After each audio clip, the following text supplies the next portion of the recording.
Assalamualaikum warahmatullahi wabarakatuh. Alhamdulillahilladzi hadana li hadza wa ma kunna linahtadiya laula an hadana Allah. Asyhadu alla ilaha illallah wahdahu la syarika lah wa asyhadu anna Muhammadan abduhu wa rasuluh. La nabiyya ba'da. Hadirin yang dirahmati Allah, dalam kehidupan sehari-hari tidak jarang kita menghadapi yang namanya musibah. Peristiwa yang menyedihkan, mengecewakan, atau mungkin menimbulkan luka batin.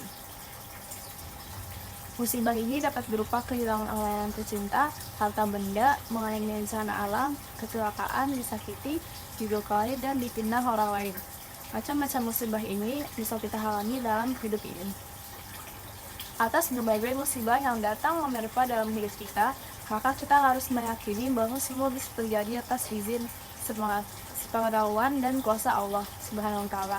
Tidak ada satupun peristiwa terjadi di alam semesta ini tanpa diketahui Allah Subhanahu wa Ta'ala. Allah Subhanahu wa Ta'ala berfirman dalam surat Al-An'am ayat 59, yaitu wa indahu mafatihul ghaibi la ya'lamuha illa hu wa ya'lamuha fi barri wal bahr wa ma tasqutu min warqatin illa ya'lamuha wala habbatin fi dhulumatil ardh wala raskin wala yabisin illa fi kitabin mubin. Dan pada sisi Allah lah kunci-kunci semua yang gaib, tidak ada yang mengetahuinya kecuali Dia sendiri. Dan Dia mengetahui apa yang di daratan dan di lautan, dan tidak ada sehelai daun pun yang hibur melainkan Dia mengetahui. Dan tidak jauh segetir biji pun dalam kelautan bumi, dan tidak sesuatu yang dasar akal yang kali melainkan tertulis dalam kitab yang nyata, Lauh Mahfuz. Dari ayat di atas jelaslah bahwa segala sesuatu di alam semesta ini diketahui Allah Subhanahu wa Ta'ala. Bahkan selain yang gugur pun Allah mengetahuinya karena Dia Maha mengetahui. Atas dasar itulah maka dalam menghadapi musibah kita harus bersikap sabar, karena musibah tersebut pasti atas pengetahuan Allah Subhanahu wa Ta'ala. Sabar secara bahasa berarti al-habsu, yaitu menahan diri. Sedangkan secara syar'i, sabar adalah menahan diri dalam 3 perkara. 1. Ketaatan kepada Allah. 2. Hal-hal yang diharamkan.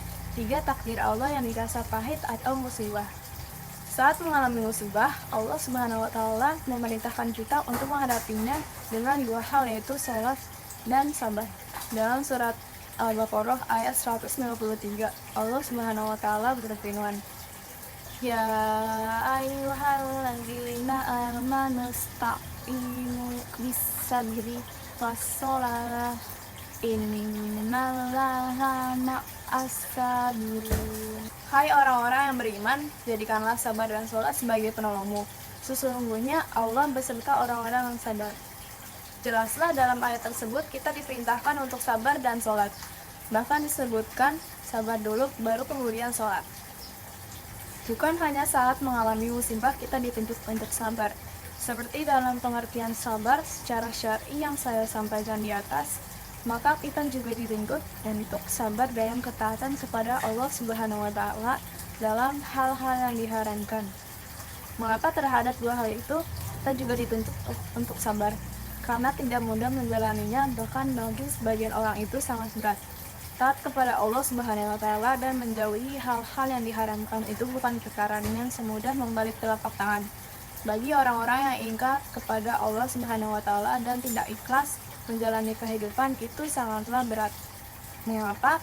Karena taat kepada Allah Subhanahu wa Ta'ala itu berarti kita banyak berkorban kelezatan dunia dan berlaku prihatin, tidak mengumbar hawa nafsu atau kesenangan duniawi. Contoh kecil, kita diperintahkan untuk berpuasa di bulan Ramadan. Bukankah puasa ini kita menahan diri dari perkara-perkara yang menyenangkan? Makanan dan minuman yang lezat tidak boleh dikonsumsi saat siang hari.